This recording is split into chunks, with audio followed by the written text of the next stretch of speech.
with dance and technology, I'm not here to replace live performance by any means. I love live performance. It's incredibly powerful and incredibly important, and it's still very much needed.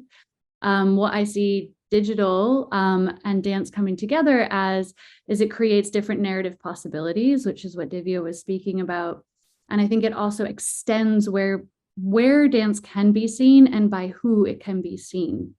So it really opens up the possibilities in that space.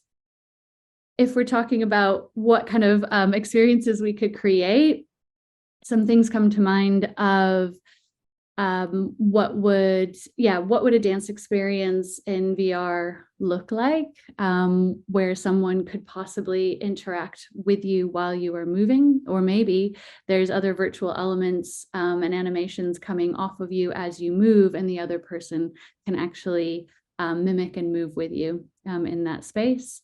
That's just one off the top of my head. I think another one is thinking about sound. There's a lot coming out in sound technology. So how could your movements be captured and then come out as sound, or how can they be sensed and then create a sound through that movement?